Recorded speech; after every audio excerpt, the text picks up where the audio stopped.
Welcome to Strategic Sales Queens Claim Your Career Crown podcast. I'm going to try to get that out. I'm Lynn Whitback, the Strategic Sales Queen. And, we were just talking about this because Mercury is in retrograde, and whatever that means, Gladys was so gracious as to come back and do this again because our last recording was just literally like, I don't know, it was the just whatever, all the bugs attacked us. And I am really thrilled that our special guest, Gladys Boutwell, is back with us today. And we're going to be talking about 101 creative ways to keep your staff motivated and engaged. And it's really about the benefit of benefits. And there is no one better to talk about this than Gladys because she is an expert.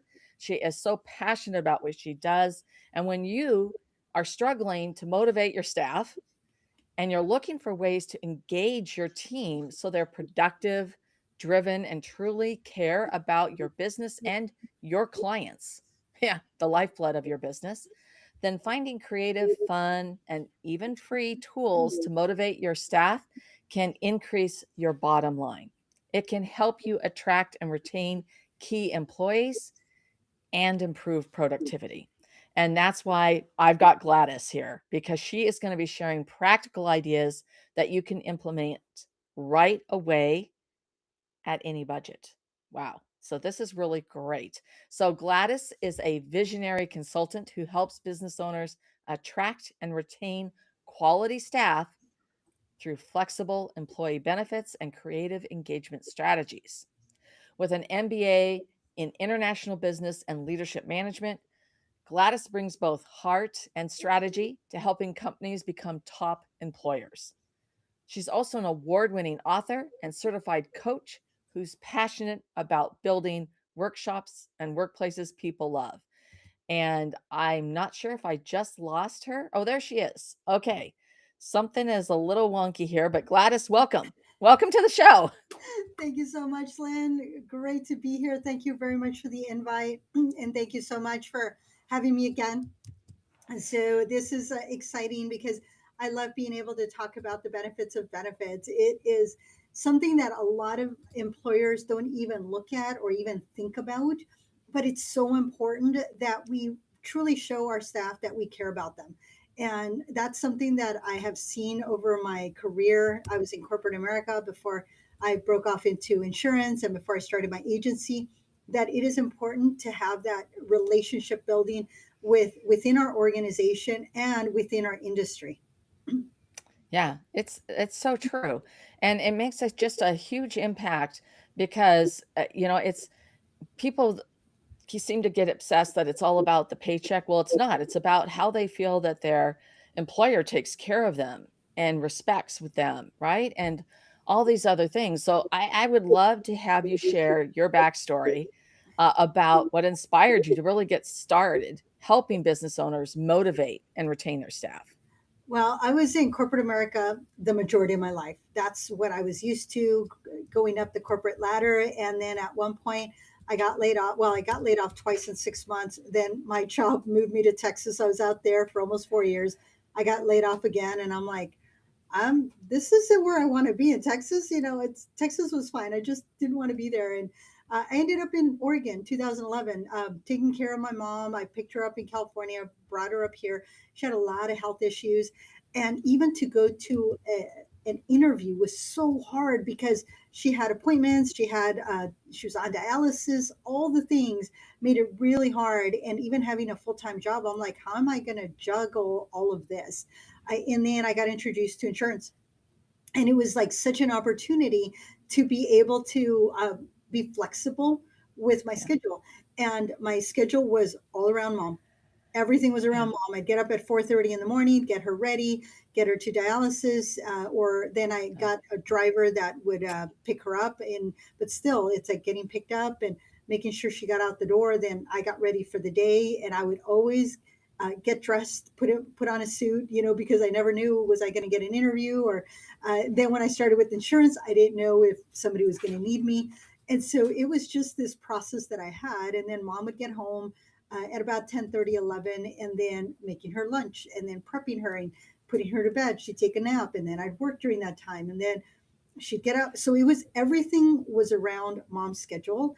And so I had this very weird schedule, and I was not used to that. I was used to 7:30 in the morning. I was in the office. I had things to do, deadlines to meet, and all of a sudden all of that was awry. But it really helped me slow down a little bit and spend time with her. She passed away 10 years ago now, but I had those last few years with her where we were so close. I started taking her to appointments because I couldn't leave her at home. So I'd situate her in a little cafe with a coffee or a tea and a muffin or whatever while I took care of an appointment. And when it was an enrollment event, I was there, mom was there. A lot of my clients got to meet her. So it was something that I realized I get to educate others and I get to help them and I get to do it through insurance. And that I thought, oh my goodness, those are two of my values. And that's what really got me to stay in the industry was this ability to take care of others and educate them. And even after mom passed away, it was like, okay, I, kind of delved in even a little bit deeper and started my own agency in 2019 and moved into this office in January of 2020, and that was quite an interesting year. Uh, Yeah. it's like I'd come in here and it was like everything that I was working on kind of died. I was like, oh my goodness. But the interesting thing is that I had my business plan and I was going to make a profit. That's what I was working towards. Now, my profit wasn't what I originally anticipated, but I still made a little profit. I was still in the black. And that, a lot of people can't say that, and so I was very proud that I was able to you know, work with my network of people. The relationships I had built in the past were still there. And so that's what, when I looked back at 2020, is that 100% of my new clients, well, which was all of them, were referrals. They were Yeah. all referrals. And I was like, oh my goodness, what's the difference? And it was like, well, I continued to build those relationships. And as I spoke to some of the referral partners, they're like, well, we've had a relationship for 10 years. Why wouldn't I send you? Well, not quite 10, maybe 7 years. Why wouldn't I send you referrals? Absolutely. You're my person. So that made me realize that those relationships had truly helped me. And it was just an eye opener, until you see it because of a situation that's very, I don't know, tough. You Yeah. start realizing, oh, wow, that makes a huge difference. So then one of the things going back to corporate, it was the relationship we had uh, as a team, that my team members can count on me. They can rely on me. They can trust me. They can tell me anything. And sometimes I learned more than I wanted to know. And I'm like, I didn't need to know that. But they knew that if it came to my desk, it was not going to go beyond my desk when it came to personal things. And when it came to work, if it came to my desk, it was going to get taken care of, even if it wasn't my responsibility. That was one thing Yeah. my team learned is like, you never say, it's not my job. Yeah. Great. Whose job is it? Make sure that they get it, make sure that they do it. And so it was that autonomy that I gave them to think and to use their resources and build those relationships so that they could be successful in their future careers. Yeah. So that's what Oh, that's where that's my backstory. yeah. No, I mean, it's so inspiring. And obviously, you're highlighting the lessons learned along that journey and how that you use that now to serve your clients. So I'd love to hear what's the main problem you help solve for business owners. Most of the conversations that I'm having is they want to retain their staff or Okay. they want to be competitive because some of these companies, they're electricians and plumbers, Right. construction, and some of these are their staff or who they're trying to attract, the really good ones, they're already part of a union. Yeah. And so they're having to compete against unions. And if they're not providing the benefits that are even remotely close to what the unions are doing, they're not going to keep that staff member. And so Right. they're trying to help some of these that's a journeyman. And so they're newer. And so they are trying to nurture them and take care of them. And I find that a lot of my clients, that is their purpose, is to take care of their staff. And those clients that are nurturing their staff, they grow. And sometimes they grow in the number of staff. So I have a one employer that had 6 staff members 6 years ago, two of who were the owners. They now have almost 100 employees Wow. because they focus on their staff. Another one, same number of employees, they really haven't had turnover, but their revenue has increased. So he's able to pour more into his staff as to what other benefits can I provide the staff, because the staff are taking care of their clients. Clients are retained, or referrals are given because they know that they're going to be taken care of because the staff is taking care of it, which makes a world of difference uh, when you compare to others that say, oh, I can't afford it. And it's like, well, how can you afford it? Or what can you start with? Sometimes it's Yeah. just starting with something small. This one employer started with vision and dental because they said we can do that, no problem. We know we're going to need to offer medical in the future, but for now, let's start here. Give the staff a taste of what it's like to have benefits, having the staff meetings, to the renewal meetings for 2 years, and then they started with medical, and so it was just like a nice transition. So back to the problem is that retention, Yeah. attraction and retention. Yeah. Yeah. Yeah. Now, you often talk about 101 creative ways to show appreciation. Yeah. And I'd love for you to share a few examples that any business owner could start using right away. One of the things that we used to do when I was in corporate is that once a quarter, we would get together as a team and we'd go have lunch at the park. Uh-huh. So I'd go pick up chicken, somebody else would Yeah. pick up drinks, and then we'd either drive or walk to the park. It was that close to the office, and we just sit together, chit chat, have chicken and a side, and then sometimes we'd get on the swings, and then we'd come back to work, and we do a 45-minute lunch instead of a half-hour lunch. That was something that was very inexpensive that we were able to do. Another thing that I would do with my bosses, and then my staff started doing that with me when I was a manager, was that I would walk with her. She would come into the office because I started before she did, and then we'd walk together down to the cafeteria to get coffee. And so she would get my coffee, and we'd talk about the day, the week, whatever it was, what was going on, things that were major that we needed to review. And so that 10 minutes, if it was just invaluable because she knew what was going on at my end. I knew what she needed done or what she was expecting. And then sometimes, not always, did we have at the end of the day a wrap up meeting, but usually the next day we'd go through the same, what was happening. So it made it for a very great way to build a relationship. And my staff would do that. It's like, can I walk with you, when they knew I was walking to a meeting. And so we'd be walking, we'd stand in front of the conference room to finish our conversation. People in the conference room know I'm there. I'm just finishing off. And then I'd go on to the next thing. So those were just simple things. That time with the boss was always invaluable, that I could go in and just vent. And it Yeah. was not going to go against me that I was venting about whatever it was. It was my comfort, and my staff would do that with me. They would just talk to me. They're like, hey, can we talk? And we go into the conference room, and with me, going into the conference room was not a bad thing. People Yeah. never knew if it was good or bad. With other managers, it's like, oh, they're in trouble because they're in the conference room. With me, it was like conversation, it was praise. Yeah, sometimes it was like what went on. And most of the time when there was a problem, I didn't Yeah. have to say anything. We'd walk in, Mm. they already knew. They already knew. Yeah. They're like, oh, is this about blah? Yep, what happened, and then they tell me that, and then they tell me what was going on. But most of the time they came to me and they'd say Miss Gladys, and as soon as I heard Miss Gladys, I was like, oh, what went wrong? And they'd say, well, this is the situation, this is what happened, this is why it happened, did you follow the process? Was the process wrong? Why didn't you follow the process? How can we fix it? And so our process were always being improved because of that.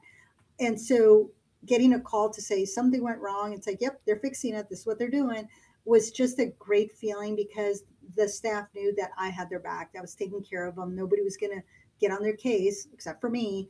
And I didn't have to. They were already beating themselves up that they messed something up and now they're going to fix it. And that was just that time, which cost me, what, 15 minutes of my time to Yeah. spend with them. If we would go hit a few balls, there was a driving range close to, so that was what, $7 for, a bucket of balls, and then get back to the office. It was not that much hard. There are a plethora, again, 101 different ways, but those are some of the simple things that cost little or no money. Yeah. Yeah. Now, I'm curious because this is like a reoccurring theme that you see everywhere, but why, from your perspective, is keeping staff motivated such a challenge for so many businesses today? There's various reasons. Sometimes it's they're just tired. They're understaffed, because the last person left and they haven't been able to fill the spot. So now instead of three people, you got two people taking Yeah. on, and so that makes it challenging when you're asking them for a little bit more, and they're like, I got family, I got kids, I got school, whatever it is, and so that makes it a little hard.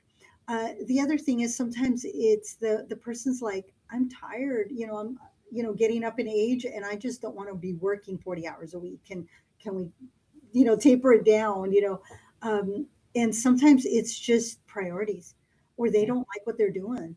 And so all of these things can come into play, because if somebody doesn't enjoy what they're doing, Yeah. sometimes it's like, hang in there. I would tell that to my staff, or to other friends within the organization. I'm like, if you're that unhappy, do not give them a reason to write you up, and look for something else, because it's so much easier to find something else when you have something right now. Whereas when you're not employed, it makes it that much harder. The Yeah. stress goes up. I know a friend that for 2 years was looking for a job. She at last got Oh, one. It's like, yay, a longer drive than she wanted to have. But you know what? She's all, you know what? I'm just glad I have a job. So that's sometimes tough, that demotivation, or that not enjoying, and you got to enjoy what you do. And sometimes it's finding the fun things within the job. yeah. Not, maybe it's not your ideal, job, but to find the things that make you happy within. Yeah. Absolutely.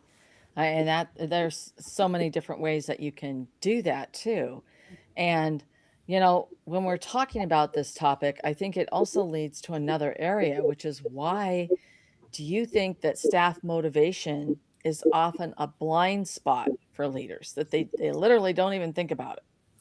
Well, a lot of times they think, and those that are thinking that aren't really leaders; they're more managers.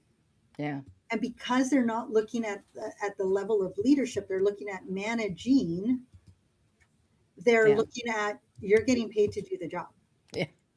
and so in their mind, that's your job. And yes, yes, absolutely, they wanted that job for whatever reason, because they wanted to do it, or they wanted the experience, or whatever. Yes, that is their job, and yes, they're getting paid for it. But when they feel the love, they're going to give you that little bit of extra. They're going to give you a little bit more. They're going to feel like, hey, I'm valued. And when they are looking at other places, it's like, I did that when I was in corporate. I was like, okay, this job that I'm looking at, is it going to give me what I'm looking for? Yeah. If it's going to be the same pay, then it's like, well, if it's the same pay, is it really giving me all the benefits? Yeah. And if it's not, if it's giving me a raise, okay, great. But is it giving me at the time, stock options, tuition reimbursement? And if it's not, then I need to make more than that dollar more. It might need to be $4 more. And Yeah. now I have to drive further. And now wear and tear on my vehicle, my insurance goes up. So it's like, yeah, that dollar more really isn't a dollar more. I'm Yeah. actually taking a step back. And those are some of the things to look at. Yeah, absolutely. I mean, when you're looking at that total compensation package, but that also does include a huge one is the environment that you're working in. Yeah. Even if you're doing a really boring job, but if it's a great environment, it's much lighter for you. Yes. Yeah. To get over that, like, this is Yeah, I boring. don't want to get up. I don't want to go to work. That's the toughest. Yeah. I've been there where it's like, oh my goodness, I'm overwhelmed. I'm overworked. This is tough. I don't want to. And I did it, but it was like, I really don't want to. Not a Yeah. good feeling. Not a good feeling. Yeah, absolutely. So now we've talked about some budget friendly, even free motivators, which you gave us some good ideas there. Um, you know, and but how can business owners get creative, Mm. with and actually get a bigger bang for their buck? Does that make sense? Mm. So again, it goes back to what their staff values. That's the thing that I will tell the employer when we're having that meeting is what is it, who's this for? Is this really for the staff? And if it is, then what's important to the staff? And sometimes the dental insurance is more important than the medical because the Yeah. medical, they might be on a spouse's or they might be on Hmm. Medicaid or whatever it might be, but they have no dental or their dental's pretty in. So maybe the dental or the vision is important. Other times it's other things, maybe their retirement. So some of the traditional plans, your medical, dental, your vision, your accidental insurance, critical illness, hospital indemnity, but also in there are your retirement planning, 401k, 401 or 403bs for nonprofits, life insurance, because sometimes they can't get life insurance and getting a $50,000 policy is better than having nothing at all. And other times it's time off, Yeah. flexible schedule. I had a Yeah. 980, which was work 9 days, have 1 day off. So I was working. That was my schedule. So it was a 980 was the. And there's others. One of my friends works. It's a it's 410 410s. So it's four Yeah. days working 10 days or 10 hours. So she has every Friday off, and she loves that because then on Fridays she can get up late or have go to appointments, relax, go away for the weekend, whatever it is. That for her is important. Sometimes now, not as much, but before working from home was huge. Yeah. Now it's not such a luxury. A lot of employers will allow that work from home or that hybrid, 3 days off at work and 2 days at home, or vice versa. So having that flexibility makes it huge. I have a friend that has unlimited vacation Ah, yeah. and nobody takes advantage of it, which is great. The employer says take the vacation time that you want and need, and they don't take advantage. They take what they want and what they need, but they're not saying, "Oh, I'm going to take a month off." It's like, well, you're now leaving the rest of the staff to support you, and so that's important. Also, making sure that they are thinking through who are you leaving behind to back you up, as you're Yeah. taking this time off and working as a team to decide that.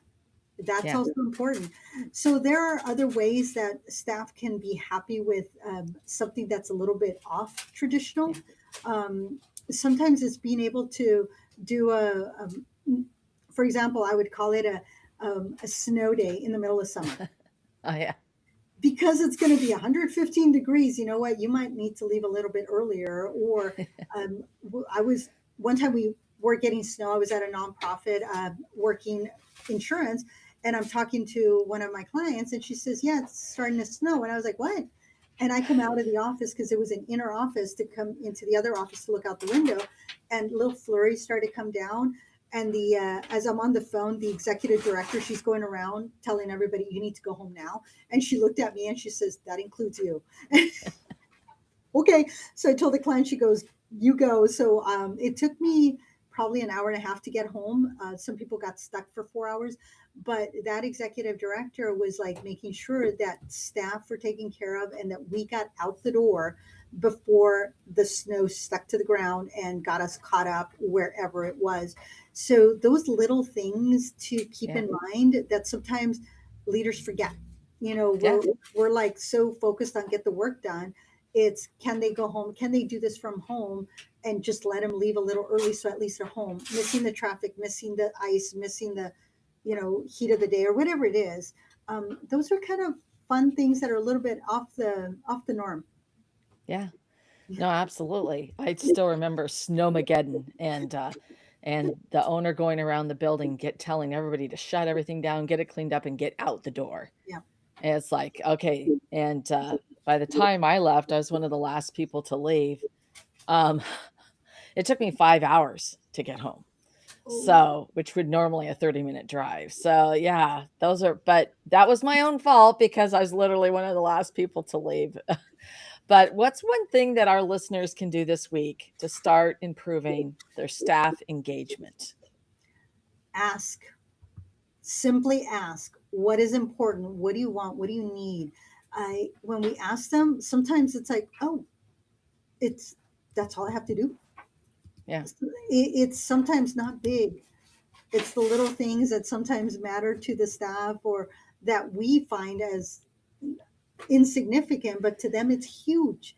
Yeah. Uh, Bring your pet to work. Sometimes, having, yes, I mean, I'm sure that if some of you have seen some of my videos, I will sometimes right here, right behind me, I will have a little blankie and a doggy there that I'm doggy sitting. I'm taking care of a friend's dog, and the dog comes to the office with me. The positive Yeah. thing is that the dog wants to go out and play. So once every hour, hour and a half, we're outside. Yeah. 5 minutes. It doesn't take long. And then it forces me to step away from the screen, and the dog gets to do their thing and they get to play. And then they come in and they're like, okay, and then they're fine for another hour. Little things like that. It's like, is that possible? Or is it because of the environment you can? You're in a Yeah. construction site. No, you're not going to have your dog or your cat there. You know what? Yeah. It's within reason. Truly, it's within Yeah. reason. Yeah. Yeah, absolutely. Oh, that's so wonderful. So, Gladys, thank you so much for sharing 101 creative ways to keep your staff motivated and engaged. And I know that our listeners are going to want to learn more about you and find out more about you. So, how can they do that? Well, if they go to my website, insurancedesignpros.com, on the upper left hand corner, they can download the white paper that will give them a list of 101 different ways to attract and retain quality staff. If they want to have the conversation, they can go to enrollnoworegon.com, and that will take them to my calendar. That's enrollnoworegon.com, and they can pick a time that's most convenient for them. And if they go to Amazon, they can find my book, 101 Creative Ways to Attract and Retain Quality Staff.